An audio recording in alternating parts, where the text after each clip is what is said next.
how to use skeletons in your closet to supersize and grow your business. Sharon Horne-Ellstrom here. Happy Friday the 13th. I thought skeletons in your closet would be a good idiom to talk about on Friday the 13th. Friday the 13th has a huge reputation of being a scary, superstitious, crazy day, and skeletons in your closet are pretty scary, right? This is one of those idioms where they don't really know where it came from. They don't really know the origin of it.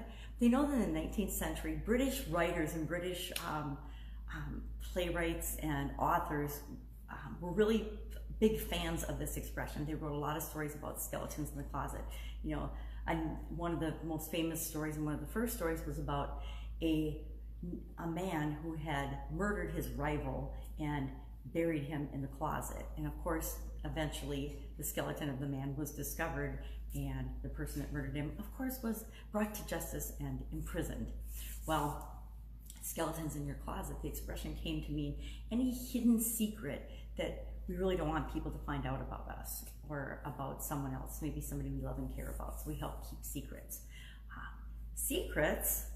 There's a big push on secrets, especially online, to share the secrets, share all the secrets. Now we're talking industry secrets, not skeletons in your closet secrets. Although industries and businesses, just like individuals, often have skeletons in their closet, often have things that they're a little ashamed of or not super proud of.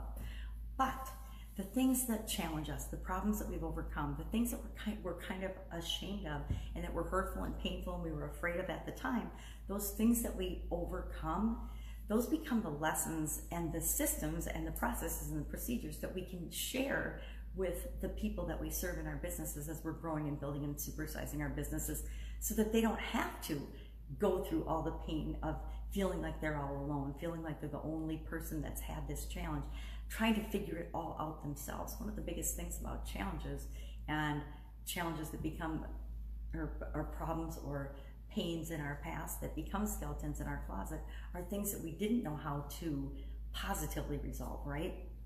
And so we might make choices and decisions that actually make the situation worse and create more skeletons in our closet. So how can you use this? How can you use knowing that the people that you serve have challenges, they have pain points? How can you use knowing how they feel, which sometimes our feelings are the skeletons in the closet, right? Sometimes we don't want people to know that we've felt really bad about something. Somebody gets a promotion and you don't when you think you deserve the promotion, and you get jealous and behave in negative ways. That could be a skeleton in your closet, the fact that you felt jealous and envious of somebody else. And often we don't know the big picture. When somebody gets an opportunity or a job or a promotion over us, a lot of times we think we know the story. We think that we see all of their performance, yet we probably don't.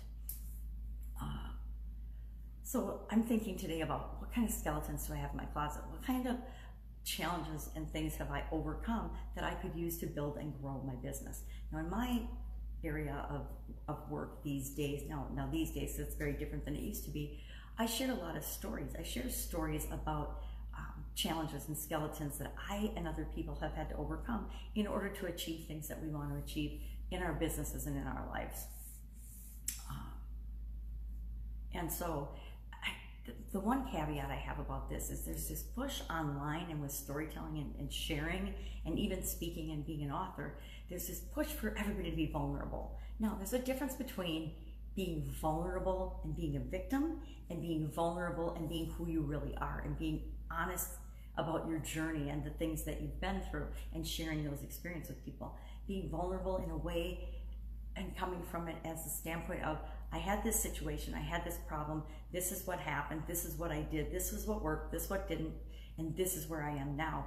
After you're out of that victim mentality is very different than if you're just going online or if you're just sharing a story and crying and still in the victim mode where you haven't solved the problem. If you're still mired in the problem, you're not really leading other people out of the problem and showing them the way. You're just, adding to the pity party a lot of the time. And you'll see both of that in the world, right?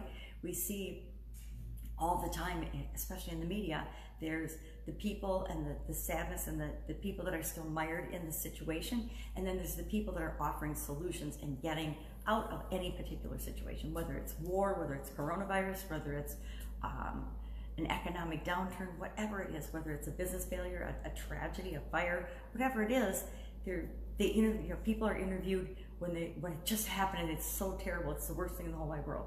And then a day or two later, people are interviewed, that was so terrible, but this is what we did about it. This is what we did to overcome those challenges in that situation and come out stronger on the other side.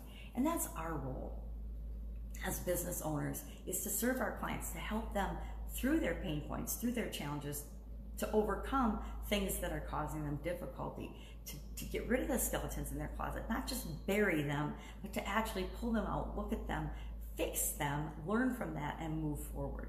That's how we best serve our customers. That's how we deal with the skeletons in the closet. Now, one of the most powerful ways to build and supersize your business is to build your business sharing the examples of how you've overcome different challenges and different pain points. It can create a system that helps people to do the same faster, easier, more efficiently, and more effectively than they could on their own. That's my favorite way to help people grow and supersize their business.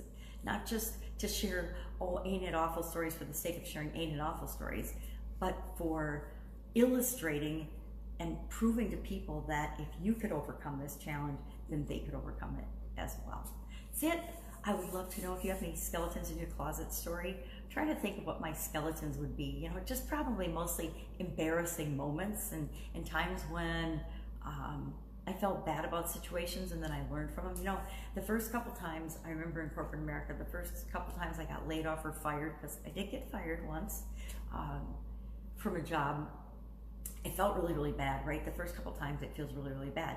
And then as you grow and get better and mature and understand, by the last time, by my last job in corporate America, when the company was bought out by another bigger company and I was out the door, I didn't even feel bad. I didn't take it personally. But it took a couple iterations, right? So probably a skeleton in my closet would be the way I handled the losing my job early on versus the way I handled it after I experienced it and worked my way through that. The first time, I'm sure I felt like a victim and that ain't it awful and da-da-da-da-da, all that. But by the time it happened for the fourth or fifth time, it was just old hat. And I just knew that somehow, because I figured it out before, I would land on my feet. And so I could probably take that experience and help other people to navigate losing their job. I never have, but I coach people through it, but I have never made that a thing. But that's an example of taking something that you've experienced, a skeleton in your closet, and maybe you didn't handle it the best the first time. Now, I didn't leave any bodies behind me in closets, but that's an example of something you could use to build on to grow and supersize your business, or to help your employees, people in your organization. Maybe they're coming to you from just going through an experience like that, or maybe you have to let some people go because they're not a good fit for your organization, and how you can help them with that transition. So we can build on our experiences. That's it. Have an absolutely amazing Friday the 13th. I'll be with you tomorrow with another interesting idiom. What does it mean? Hopefully we'll know where it comes from. Some of them, they've just gotten to be practices and really popular in our culture, but we don't really know exactly where they came from. We know what they mean, we know how they can apply them to our lives, but we don't necessarily know where they came from. If you have an idiom you'd like me to look into, share that in the comments below, or any thoughts you have about skeletons in your closet. Have an awesome day, and I'll of course be with you tomorrow.